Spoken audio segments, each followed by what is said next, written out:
Boy, we got some updates on the Diddy situation, and this stuff looks crazy. We ain't gonna waste no time. Let's watch. Diddy's assistant breaks his silence on Diddy's freak-off parties. Diddy's assistant from 2019 to 2022 sat down on the fall of Diddy and did an explosive interview detailing the horrifics of Diddy's freak-off parties and how he had to set up and how he also had to clean up afterwards. Throughout this interview, Philip Pines gave bombshell receipts and even confirmed that he testified to the grand jury against Diddy. And the receipts this man has is insane. He has photographs, he has text messages, and he also has voice memos from Diddy talking about the setup and the cleanups of these freak-offs. Philip Pine's allegations against Diddy are very similar to those in Lil Rod's lawsuit. And we know that Lil Rod also worked on the Love album,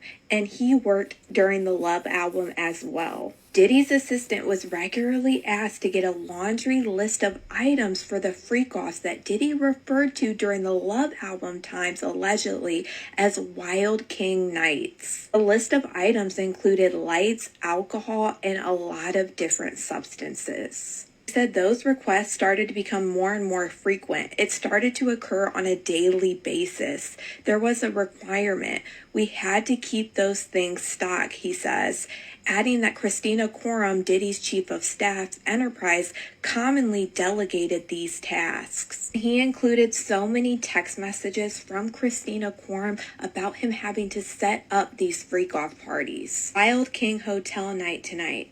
Prep a bag. You will be going to set up a hotel in the next 2 hours. There was even a text message about a list of substances that he was allegedly supposed to give Diddy. She also talks about Astroglide and baby oil. Again, another separate text message asking for the same things with 4 of those young coconuts. That's the only part that I don't understand. Text messages telling him that he is going to have to ride to adult shops with them. FYI, I think Diddy is doing the Wild King night at the hotel. In this documentary, there were voice memos of Diddy saying, "Phil, can you come back upstairs and help me set up the red light?"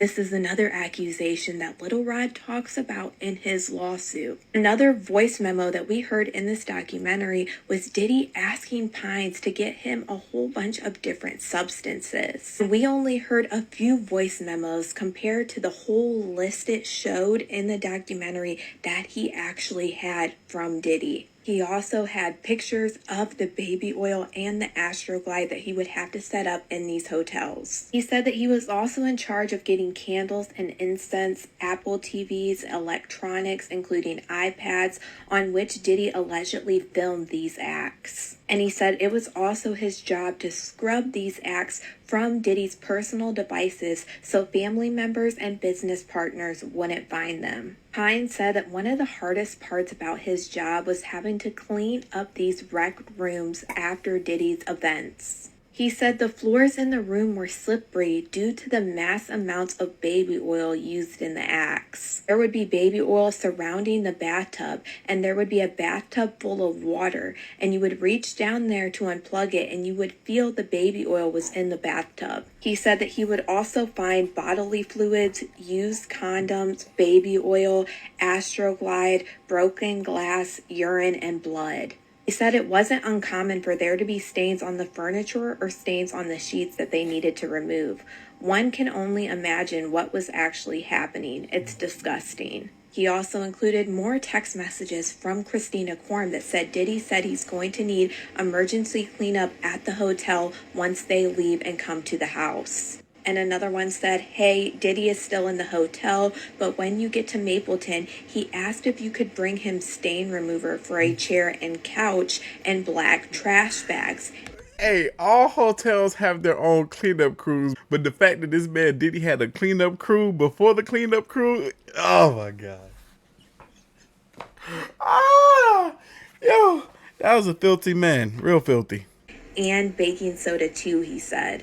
He also shared other text messages that seemed to be from another employee. They said, "I just got to his hotel. He is litty, but he is still vibin'. Hit me up when you get to Mapleton." He said, "Bet, cleanup gonna be insane." This person replied, "I call it baby oil party Khaled voice. Diddy's assistant also said that he recalled a time during his employment witnessing Diddy allegedly getting violent with a young woman. He said, "I remember at the time I saw Diddy assault one of his guests at the home in Florida.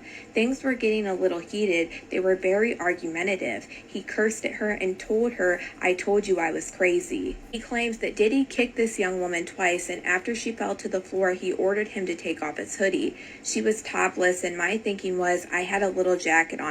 So I took it off to cover her, got her in the Uber, and she went home." At the end of the interview, he broke down in tears and described that Diddy allegedly ordered him to have physical relations with the girl to prove his loyalty to him. He said he took a shot with Diddy and his female guests at the time, and he alleged that that was Diddy's way of making sure that you felt comfortable.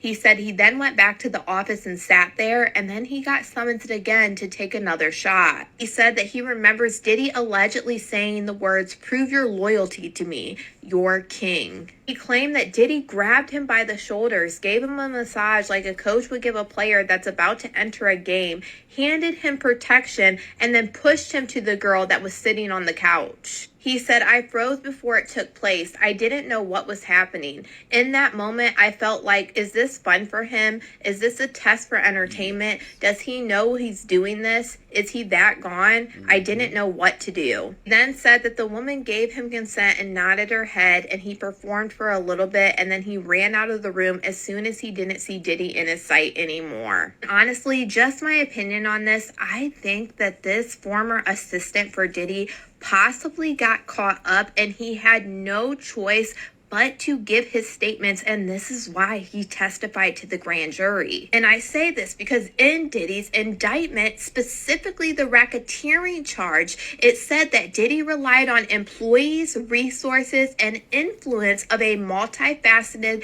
business empire that he led and controlled, creating a criminal enterprise. And this man alone had so many receipts, and I can only imagine, since we know that he testified to the grand jury, that he probably gave all of this to the grand jury. And I can only assume that Diddy's chief of staff, Christina Korm, is probably going to be in a lot of trouble. This is not the first time that this woman has been named for allegedly taking part in felicitating some of these things happening.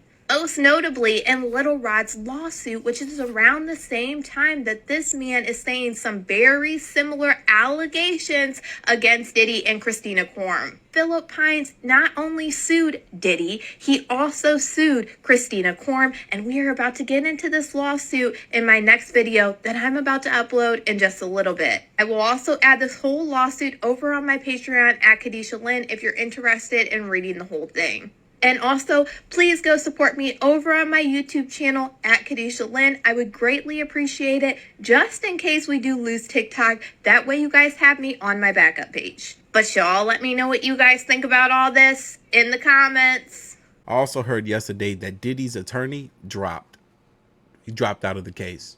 There's some evidence that his attorney saw, and his attorney was like, I can't help you. I'm out.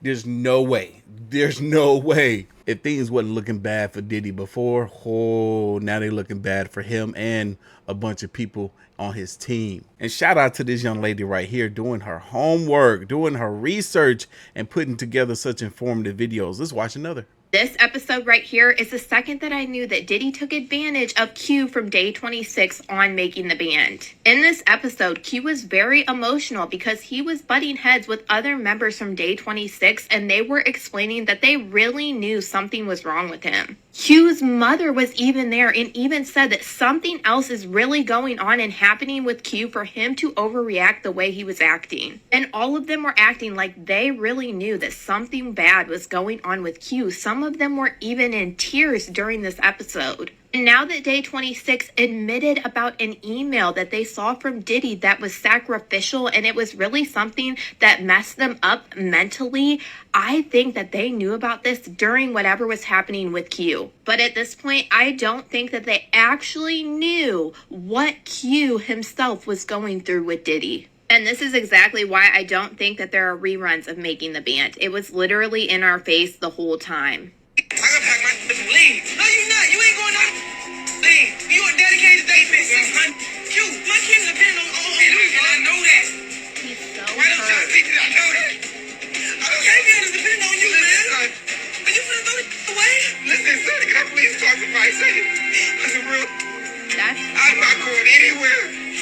Listen, son. Day 26 is my first priority. Just because I want to get better at dancing, just because I'm using my time wisely, and you sit here and sleep, does not mean you guys can manipulate me like that and do that phony ass. How could you look at me and say that? How could you look at me and say, no. How could you look at me and say that? You always ask you every day, what's wrong? You has to calm down. What is going on? I don't know what's wrong with It's something deep. It is. Trust me, it's deep. It's deep. It's real deep. I understand that you're trying to better yourself, and I am very happy about that. But I feel like there's a distance. That's all it is. There's no distance. We gotta get the circus out of here, for real. It's just, I can't do the circus thing, bro. I can't do the circus. It's too much, it just feels, I can't do it. But we really need to get to the bottom of it because it's not good. I wasn't trying to fight this dude. I'm just trying to tell him what I see from the outside looking in and what I'm hearing and how I want to help him. I'm trying to tell you how. I remember seeing all of this back in the day and wondering what happened to Q. What changed? What changed in his life that now this is what we seeing of him? This man looks hurt. This man looked like something happened to him, but he don't want to talk about it, or he's afraid to talk about it, or he don't know how to talk about it and don't know who to talk about it to.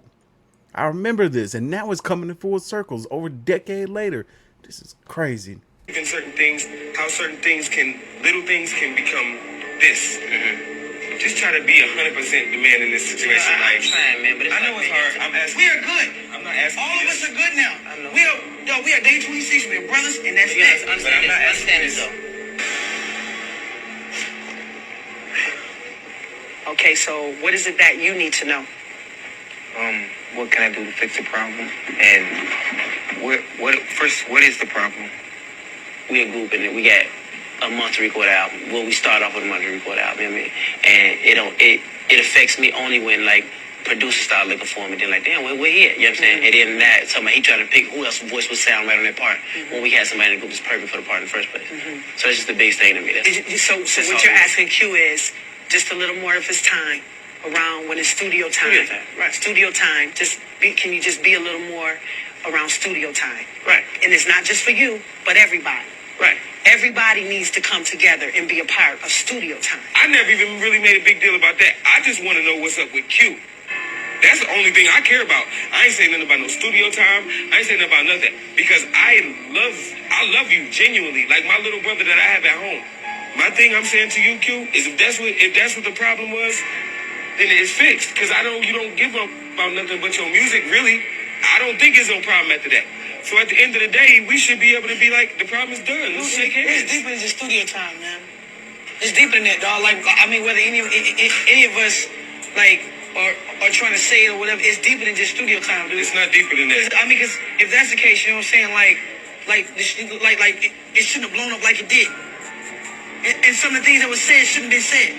So it is. You can't sit up here and say it's not deeper than studio time, dog, because it is. I can sit here and say that a little problem escalates to a big problem.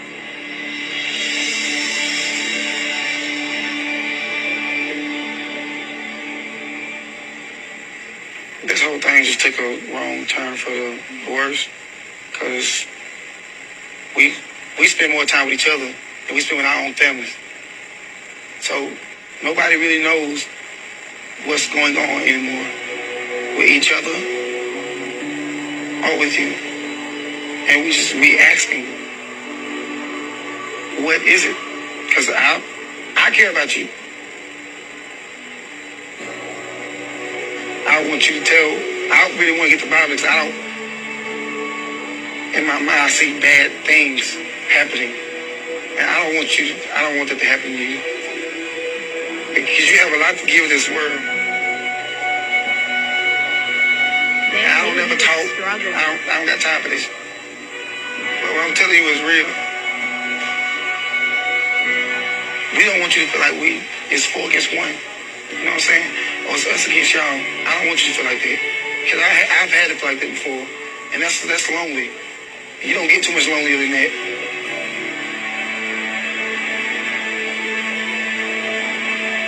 I just want you to know that whatever it is, you can tell us. I mean, if it's nothing, then it's nothing. Maybe we just need to provide more love for each other. I'm here for you, and we are the whole group is here for you, and we just want to know what's the problem. If you have a problem, if you don't have a problem, then cool, it's over, and let's move on with our life. Let's go forward, and let's go to the top, like we've been planning on doing since day one, since he announced us as being in this group together. Y'all my brothers. So that's all I'm It saying. was right in front of our face the whole time. The whole time.